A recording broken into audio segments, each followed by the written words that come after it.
Are you switching from one GLP-1 med to another?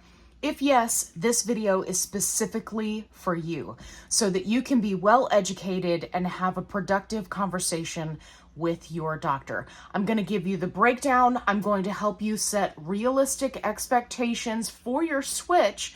And I'm even going to talk to you about the information that doctors often don't provide so that you can be well educated and advocate for yourself. If you're new here, hey, I'm Allie. I'm on a fantabulous weight loss quest, and hopefully you'll subscribe, come along for the ride, because I put out new videos every day. Now, I have some other videos about switching from specifically one medication to the other. This one is going to be generalized so that it will apply to everyone. So if you'd like to go check out those other videos, make sure you hit that subscribe button now so that you don't forget and you can go and watch them later. Let's jump into this. So first things first, I want to talk to you about dosage. There are quite a few sort of conversion dosage charts that are available online, and none of them are 100% accurate. Why is that? Well, if there's one thing that we've learned about GLP-1 meds, it's that each person is an individual. Each person will react to each medication differently, and these two medications are not the same. And I want to phrase it to you in this example. When I was 285 pounds, I had to go through 4 different blood pressure medicines in order to find one that didn't make me feel like doo-doo brown. And it was trial and error. The dosing was trial and error. I worked very closely with my doctor and I let them know about my side effects. When we switched from one blood pressure medicine to another, we didn't just transfer over at that higher dose because they're different medications. Are they in the same class? Yes. Do they do things very similarly in the body? Also, yes. Are they the same? No. And you're not going to know how each medication is going to affect you until you try it. So if you are one of those people where your doctor is going off of one of these willy-nilly random online conversion charts for 2 medications that are not the same, I highly recommend that you tell your doctor that you want to start at the very lowest dose of whichever GLP-1 you're transitioning to. Now, I want to make a small caveat here and say that if you are switching from Zepbound or tirzepatide or Mounjaro and going to semaglutide, right, Ozempic, Wegovy, you are going to have to be very careful and keep in mind that while both medications have similar noted side effects, there are more people who have more side effects that are more extreme on the semaglutide side. So what does that mean? It means that you definitely don't want to jump over there, like, right? If you're losing access to Zepbound and they're making you go to Wegovy, you do not want to just automatically jump over at a higher dose of Wegovy.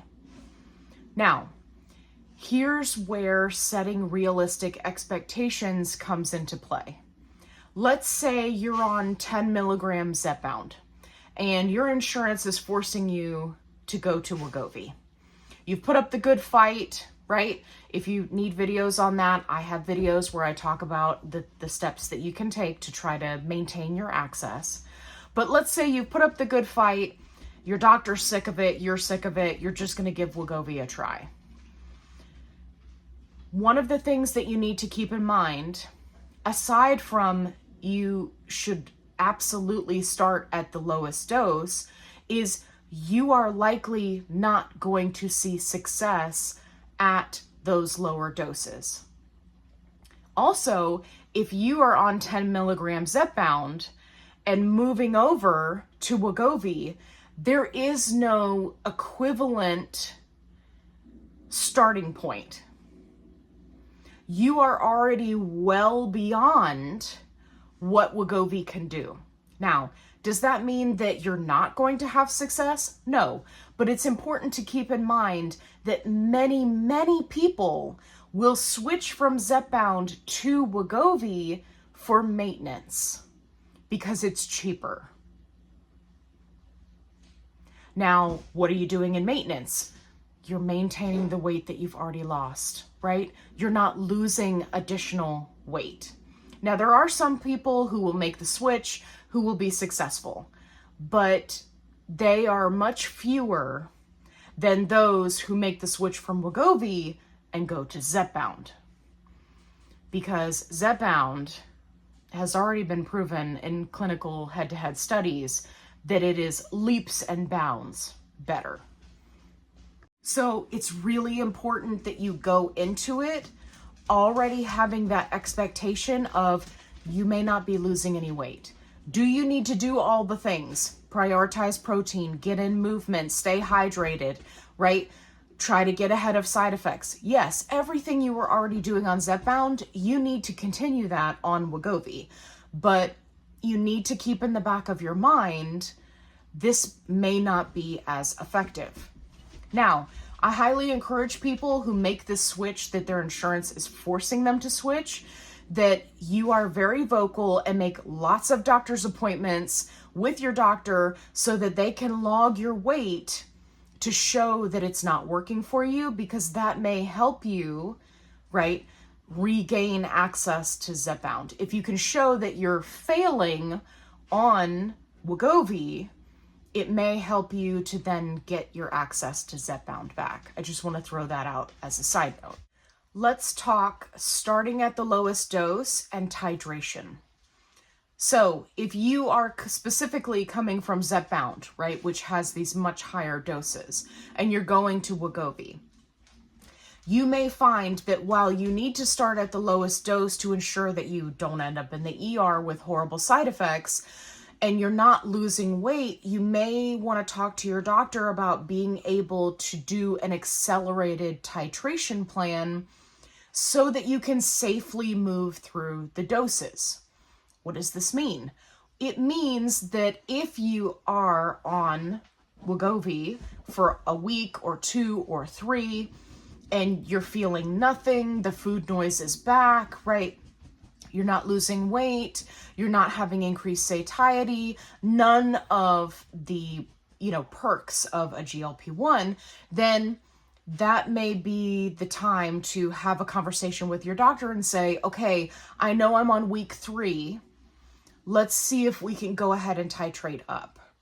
And you and your doctor can work out that titration schedule so that maybe you're doing it a little bit sooner than 4 weeks, but you're also under the care of your physician and you're not starting out at a much higher dose where you have an increased risk of ending up in the ER.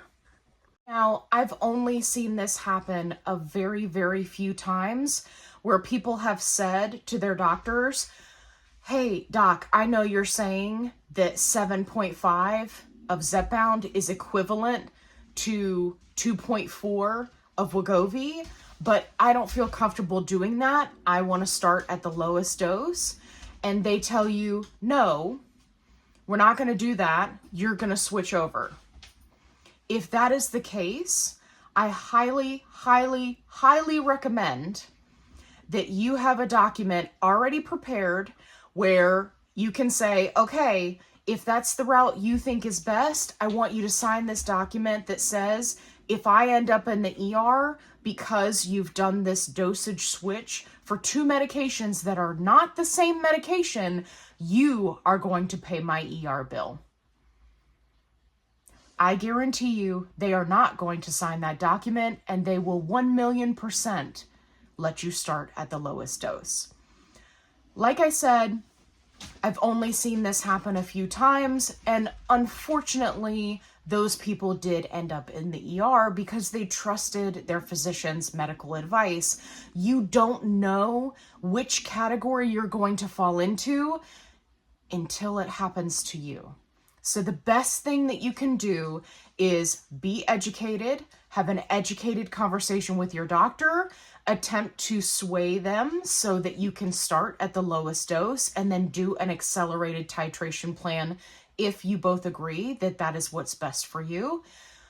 And you need to cover yourself with a document that they sign that they are willing to cover your ER bill if they refuse to start you at the lowest dose and you now run that risk of ending up in the ER. I can tell you right now, they're not going to want to sign it.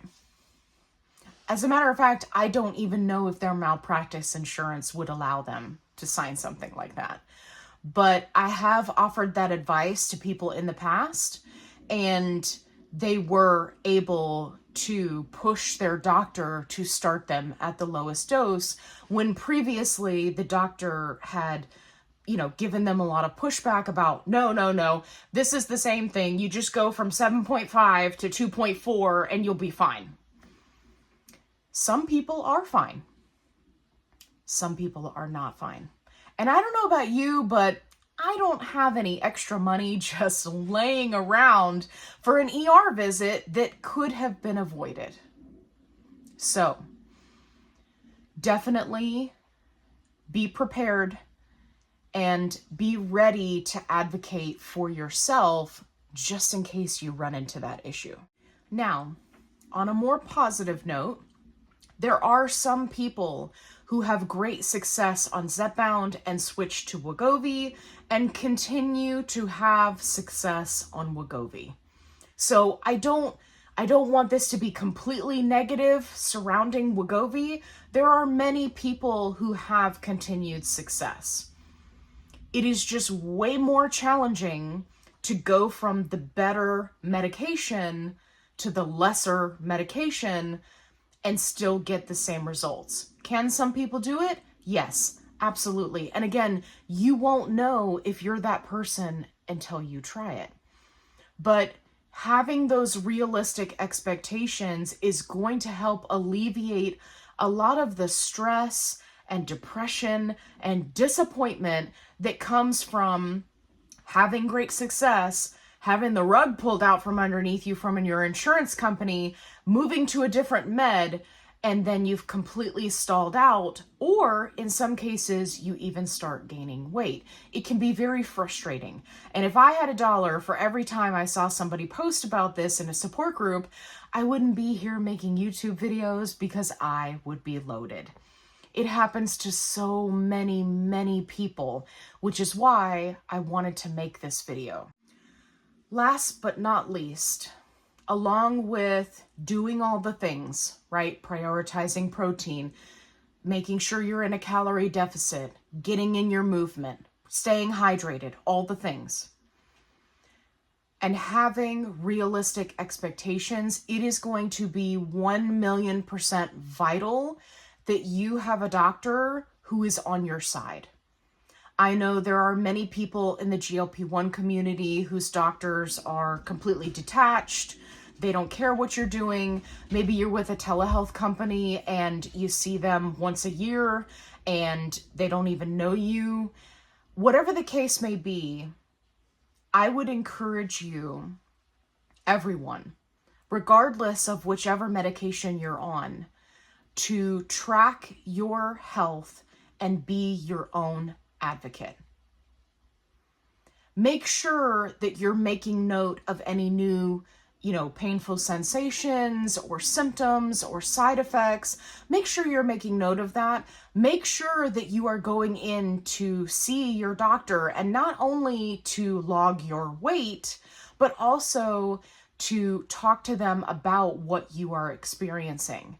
There are so many people who just go straight to the support groups on Facebook or Reddit and everywhere else, and they talk about their symptoms, but they're not talking to their doctor. Your doctor's notes are literally liquid gold. You want your doctor to have all sorts of notes about any challenges or problems that you're having while on a GLP-1. You want to have lab results every 3 months that your doctor can then use to advocate for you, right, against your insurance company. You want to be able to stay on top of everything. And even if you're just going in and talking to your doctor about, some stomach pain that you're having, there is no symptom or side effect that is too small for you to go in and talk to your doctor. If you have insurance, that's what you pay for insurance for. Use it. Make sure that they are documenting, and make sure that you are getting a copy of every visit in the notes. If you have one of those apps like I do, where as soon as the doctor uploads all of their notes and the lab work comes in and all of that, you have access to it, make sure that you are printing them out and that you are keeping them in a safe place in your home. Because if that doctor moves away, if you decide you don't like them anymore and you want to find a new doctor, or they refuse to prescribe you a higher dose for no medical reason, whatever the case may be, your medical records belong to you. And you do not want to just leave them out into the wind willy-nilly, hoping that that doctor's office is still going to be around should something happen to you or to the doctor. Not that I would wish that on anybody, but I have seen it happen where doctors have suddenly shut down their practice and then patients are trying to get access to their medical records and you literally can't get a hold of anyone because it's just an empty building. Do not put yourself in that position. After every doctor's visit, get that lab work, print it out at home if you can, get them to print it for you in the office, go pick them up, whatever you need to do to make sure that you have your medical records on hand. You should be doing that after every doctor's visit. If your insurance does not cover labs every 3 months, like mine does not, you are investing in your health. I know that if anything happens and my insurance either changes or changes their mind, which they do multiple times a year, I know that I have 16 months worth of lab work every 3 months that I can show them and say, this is what I'm doing, this is what I weighed, this is the improvement that I made, here's my A1C, right? If you're a type 2 diabetic, here's where the improvements were made in my blood work, right? So that you can fight the good fight and advocate for yourself. And I cannot emphasize that enough. I hope you found this video helpful. If you did, give me a thumbs up. If you haven't already, subscribe. I'd love to have you along for the ride.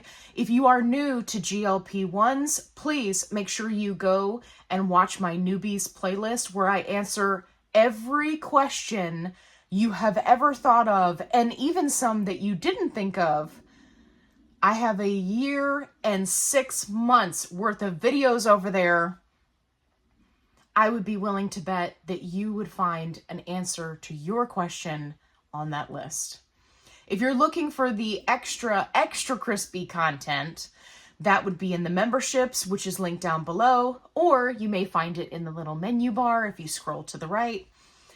And as always, be kind, rewind.